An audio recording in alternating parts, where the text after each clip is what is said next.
आत्ता आपल्यासोबत राजेंद्र दादा आहेत, रोहित दादांचे वडील आहेत. कारण अजित दादा हे त्यांचे भाऊ होते.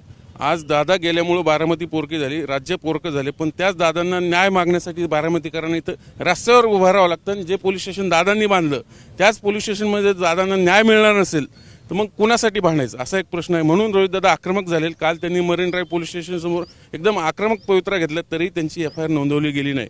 आज तरी बारामतीकरांना या बारामतीत दादांना न्याय मिळतो का हेच पाहायचं. दादा काय सांगाल, आज भावना समजू शकतो? बारामतीकरांच्या भावना आता इथं जेवढे लोक आले त्याहीपेक्षा घरोघरी लोकांच्या भावना आहेत. कदाचित ते बाहेरसुद्धा पडलेले नसतील, परंतु म्हणजे अजितदादांबद्दलच्या भावना तुम्ही मला विचारण्यापेक्षा दादांनी बारामती घडवली, राज्य घडवलं, त्या दादांना आज त्यांच्या विरोध त्यांच्या अपघाताचा FIR नोंदवला जात नाही.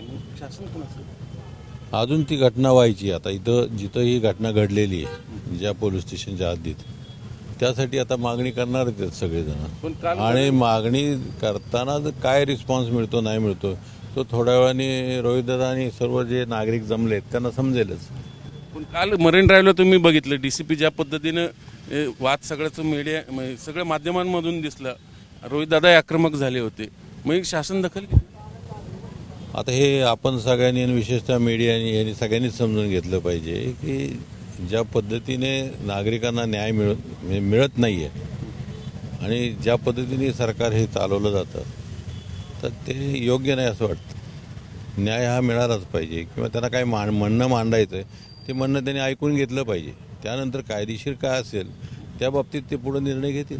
त्यातल्या टेक्निकलिटी आपण समजू शकतो. पण रोहित दादा गेली महिना झालं प्रेस कॉन्फरन्स घेत आहेत, म्हणणं मांडतायत शासनाकडे. या सगळ्या गोष्टी जे लूप होल्स आहेत त्यातले सगळे समोर मांडतायत, तरी शासन त्या पद्धतीत रिस्पॉन्स देताना दिसत नाही. सगळं असं का होतं? कोण आता का होतं हे तुम्हीच समजून घ्या ना, मी उत्तर देण्यापेक्षा. आता मग इथून पुढची भूमिका काय असेल? नाही, मी सर्वसामान्य बारामतीकर आणि त्यांच्या भावना ह्या व्यक्त करण्यासाठी म्हणून मी इथं आलेलो आहे. त्यामुळे मला पुढचं का सांगता येणार नाही. काय बारामतीकर म्हणून एक काय भावना आहे? म्हणजे दादांचे बंधू म्हणून आहेच. जे काही घडलं आणि जे काय असेल ते सरकारने त्याचा शोध घेऊन जे काय सत्य आहे ते लोकांपुढं आणलं पाहिजे. कारण लोक अजूनही त्या धक्क्यातनं बाहेर पडलेले नाही आहेत.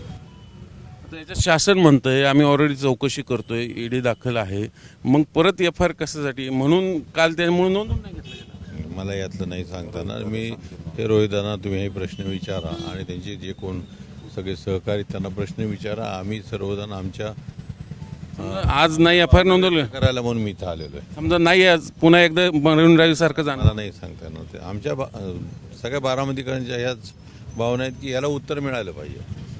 याला उत्तर मिळालं पाहिजे, हा सर्वात महत्त्वाचा सवाल आहे. जे रोहितदादांनी प्रश्न उपस्थित केलेले आहेत गेली महिनाभराच्या प्रेस कॉन्फरन्स म्हणून, त्याला उत्तर देणं शासनाचं काम आहे. त्यासाठीच आज आम्ही इथं जमलोत. अशी भूमिका रोहितदादाचे वडील राजेंद्र पवार यांनी मांडलेली.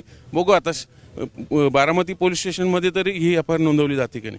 व्हिडिओ जर्नलिस्ट नितीन सांडबोरसह चंद्रकांत झी मीडिया, बारामती.